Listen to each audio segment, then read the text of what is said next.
Good morning all of you. आज हमारे studio के अंदर हमारे साथ में है राशि मित्तल, जिन्होंने सीबीएसई क्लास 12th ह्यूमैनिटीज के अंदर 98% जो स्कोर है उसको अचीव करके और रायसी नगर का नाम जो है वो रोशन किया और अपने पेरेंट्स और अपने स्कूल का भी इन्होंने नाम रोशन किया है। तो वेलकम आपका राशि जी। Thank you sir. कि तो सबसे पहले ये बताओ, जो आपने 98% जब आपने रिजल्ट देखा अपना, आपको पता लगा कि 98% आए हैं, तो क्या रिएक्शन था आपका? एक बार तो समझ ही नहीं आ रहा था कि एक्चुअल में इतने परसेंट आए हैं। जब मैं रिजल्ट चेक कर रही थी तो मेरे हाथ तो शिवर कर रहे थे। ओके। फिर जैसे ही मैंने रिजल्ट को चेक किया, मैंने अपने परसेंटेज कैलकुलेट करे, तब मुझे पता चला कि हाँ 98% स्कोर हुए हैं। और मैं बहुत ज़्यादा खुश थी उस दिन। आई थिंक इतनी खुश तो मैं पहले कभी नहीं हुई होंगी। ओके। बहुत खुश तो थी मैं। सबसे पहले तो आपको बहुत बहुत कॉन्ग्रेचुलेशन इतने अच्छे थैंक यू मार्क्स सो के मच। लिए। और आपके पेरेंट्स को, टीचर्स को, स्कूल को, सभी को बहुत बहुत कॉन्ग्रेचुलेशंस। तो आपकी एक्सपेक्टेशंस क्या थी? मैं 90 पर प्लस तो एक्सपेक्ट कर ही रही थी कि इतने तो मेरे आ ही जाएंगे। ओके। बट जब मैंने रिजल्ट देखा तो 98% स्कोर किया मैंने। ओके, और 10th में क्या परसेंटेज थे आपके? 10th में 88 पॉइंट ओके, समथिंग। तो लगभग 10% की आपने ग्रोथ की है। हाँ जी। कैसे? मैंने 10th में कुछ मिस्टेक्स की थी, जैसे रिवीजन बहुत कम किया था मैंने। ओके। तो मैंने 12th में अच्छे से रिवीजन किया। एटलीस्ट मैंने हर एक बुक को 2 to 3 टाइम्स उसको अच्छे से रिवीजन किया था। मैंने उसमें कुछ भी स्किप नहीं किया था। ओके। और जो भी मेरे डाउट्स थे मैंने वो टीचर से अच्छे से क्लियर किए थे। और मैंने नोट्स मेकिंग पे भी ध्यान दिया था। तो इन सब चीज़ों की वजह ओके, से। तो नोट्स बनाने के लिए क्या कोई स्पेशल टेक्निक आपने यूज की? सर नोट्स में मैंने देखा है कि ज़्यादातर बच्चे सारा चैप्टर ही लिख लेते हैं, तो मैंने वो चीज़ नहीं की थी। जो जो मुझे इंपॉर्टेंट लगता था कि हाँ एग्जाम के पर्सपेक्टिव से इंपॉर्टेंट है, तो मैंने उस पर ज़्यादा फोकस करके उसको अच्छे से नोट्स में अपने लिखा था। कि ऐसे नोट्स बनाए थे कि एग्जाम से पहले मैं उसको रिवाइज कर सकूँ और मेरा टाइम ओके, वेस्ट ना हो। जो बहुत ज्यादा डिटेल में भी ना हो और बहुत ज्यादा शॉर्ट शॉर्ट भी भी नहीं। ना हो। Okay. I think crisp notes मैंने बनाए थे। ठीक है। ओके, तो इसके अलावा कोई सब्जेक्ट्स क्या क्या थे आपके पास सर ह्यूमैनिटीज मेरे में? पास history, geography, political, English, yoga and music. Okay, तो कोई सब्जेक्ट जिसमें आपको सबसे ज्यादा प्रॉब्लम आई हो? मुझे हिस्ट्री थोड़ा सा हार्ड लगता था। तो ओके, उसमें मुझे थोड़ी तो फिर प्रॉब्लम उसको आती थी। कैसे टैकल किया आपने? उसको मैंने हिस्ट्री का मैंने सबसे ज़्यादा रिवीजन किया है। मैंने उसके जो प्रीवियस ईयर पेपर्स थे उनको भी एनालाइज किया कि ओके। इसमें कौन सा जो टॉपिक है वो ज़्यादा पूछा जा रहा है, फिर कौन से क्वेश्चन है जो ज़्यादा इंपॉर्टेंट है। फिर मैंने उसको ज़्यादा अच्छे से प्रिपेयर किया। और मैम जो हिस्ट्री पढ़ाते थे वो बहुत अच्छी हिस्ट्री पढ़ाते थे। तो उन्होंने क्लास में ही नोट्स बनवाते थे, वो पढ़ाते थे। तब मैंने वो नोट्स को अच्छे से अपनी कॉपी में लिखा था। और मैंने उसको बहुत अच्छे से रिवाइज किया था। और मैम ने कुछ क्वेश्चंस भी लिखवाए थे जो एग्जाम के पर्सपेक्टिव से बहुत इंपॉर्टेंट थे। तो मैंने उसको अच्छे से तैयार किए थे उन क्वेश्चंस को, तो उनमें से काफी क्वेश्चंस आए भी थे। ओके, तो कौन से स्कूल से आपने पास आउट किया है 12th?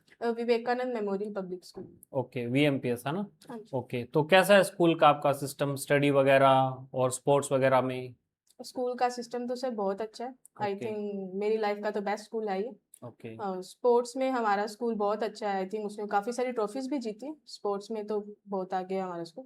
और फैसिलिटीज़ वगैरह भी बहुत अच्छी है हमारे स्कूल की।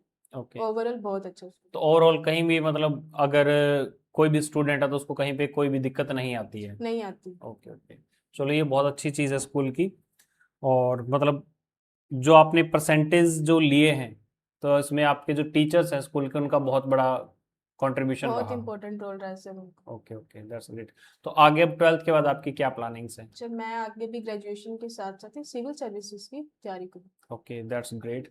सिविल सर्विसेज में क्यों जाना चाह रहे हैं आप?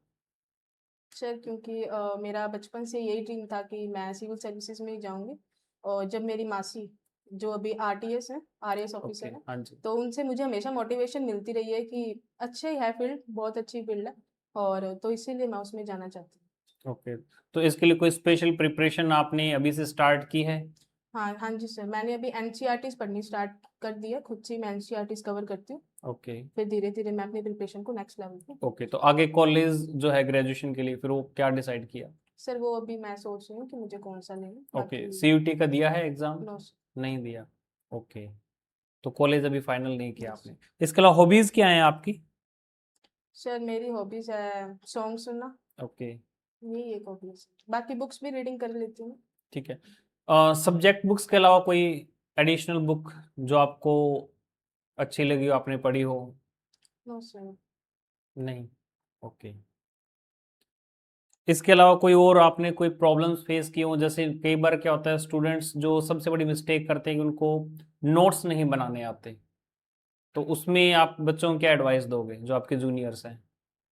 मैं तो यही कहूंगी कि जितना इम्पोर्टेंट आपको लगता है वही नोट्स में अपने लिखो और उसको जितना हो सके शॉर्ट बना के रखो, क्योंकि बुक्स तो होती लेंथी है, तो एग्जाम से पहले नोट्स बहुत यूजफुल रहते हैं। तो मैंने तो यही किया था कि जो इम्पोर्टेंट मुझे लगता था, क्योंकि मैंने प्रीवियस पेपर बहुत एनालाइज किए थे, हर एक सब्जेक्ट के ओके। मैंने देखे थे, तो उसमें मुझे लगता था कि हाँ ये टॉपिक इंपॉर्टेंट है, तो मैं उसको ही सिर्फ नोट्स में लिखती थी। मोस्टली तो मैं यही करती थी। ठीक है। तो प्रीवियस पेपर जो है उसकी में हमें सबसे ज़्यादा हेल्प मिल जाती हाँ है। जी। ओके। तो इसके अलावा जैसे आपने सब्जेक्ट लिया था योगा, तो योगा में इंटरेस्ट है आपका? Yes sir. थोड़ा बहुत है, मतलब स्कूल में ही किया है ज्यादातर तो योगा, पहले ओके। बचपन में मैंने योगा क्लासेस ज्वाइन की थी, ओके। उसके ओके। बाद से तो। इसके अलावा एक और बड़ी प्रॉब्लम जो मोस्टली स्टूडेंट्स फेस करते हैं ना, कि वो कहीं ना कहीं एडिक्टेड है मोबाइल से या सोशल मीडिया से, तो इससे आपने अपने आप को कैसे डिस्ट्रैक्ट रखा? सर मैंने मोबाइल फ़ोन का तो यूज़ किया था, बट मैंने उसको अपनी प्रिपरेशन के हिसाब से यूज़ किया था।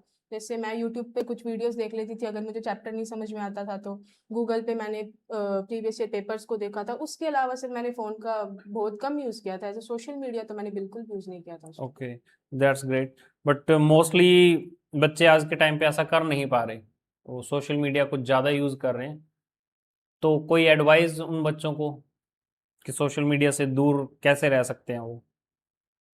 सर अगर किसी बच्चे के मन में है कि मुझे टॉप करना है या फिर मुझे पढ़ाई पे ही फोकस करना है, तो उसके खुद के मन में ये चीज़ होगी कि हाँ मुझे मोबाइल फ़ोन नहीं यूज़ करना है। मैं भी हम्म। पहले मोबाइल फ़ोन बहुत यूज़ करती थी, तो बट जैसे जैसे मुझे लगा कि मुझे इस बार टॉप करना है, क्योंकि 10th में वो चीज़ नहीं हो पाई थी, तो मैंने खुद को मोबाइल फ़ोन से बहुत दूर रखने की कोशिश करी। मैं पढ़ती थी तो मैं फ़ोन अपने पास बिल्कुल नहीं रखती थी, क्योंकि फिर वो उधर ध्यान जाता था कि आज सोशल मीडिया चला लेते हैं, तो मैंने बिल्कुल अपने पास में फ़ोन को रखा ही नहीं था। ओके। तो जब 10th में तुम्हारे 88 आए थे, तो उस टाइम पे क्या रिएक्शन था फिर तुम्हारा? उस टाइम पे सर थोड़ी बहुत तो दुखी हुई थी मैं, क्योंकि इतने मैंने एक्सपेक्ट नहीं किए थे, ओके। तो एक बार तो दुखी हुई थी। तो 88 तुम्हें कम लगे मतलब? हाँ जी। ओके। तो इस बार क्या तुम्हें उम्मीद थी कि तुम टॉप करोगे, या ये था कि 90 प्लस तो आ जाएंगे बट टॉप की शायद उम्मीद कम थी, ऐसा हाँ कुछ? 90 प्लस तो मुझे एक्सपेक्टेड थे कि इतने तो मेरे आ ही जाएंगे, बट टॉप का इतना नहीं था मुझे कि मैं टॉप ही कर जाऊंगी। ओके। तो बाकी तुम्हारे जो फ्रेंड्स हैं उनका क्या रिएक्शन रहा फिर? सब बहुत खुश थे, क्योंकि मेरे जितने भी फ्रेंड्स थे उनके सबके 90 प्लस ही आए थे, तो ओके। हम सब बहुत खुश थे। ओके। तो सक्सेस का क्या मतलब है तुम्हारे लाइफ में? मतलब तुम्हारे हिसाब से किसको आप कह सकते हो कि ये पर्सन सक्सेसफुल है अपने लाइफ में? सर अगर किसी पर्सन का कोई गोल है कि उसे ये बनना है या उसे ये चीज़ अचीव करनी है, तो अगर वो उस चीज़ को अचीव कर ले, तो आई थिंक उसने सक्सेस को अचीव कर लिया। ओके, बट किसी का गोल नेगेटिव भी तो हो सकता है। सर अगर वो चीज़ पॉजिटिव है तो वो सक्सेसफुल पर्सन। और तो मतलब अगर चीज नेगेटिव है उसको अगर अचीव कर ले तो उसको हम सक्सेस नहीं कह सकते। ओके। चलिए ठीक है, आपका धन्यवाद हमारे स्टूडियो में आने के लिए। Thank you sir. और हम इस उम्मीद में हैं कि आगे आप जल्दी आईएएस ऑफिसर बनो, यस। और उसके बाद फिर से एक बार हमारे स्टूडियो में आओ। थैंक ठीक यू है, sir. Thank you so much. Thank you.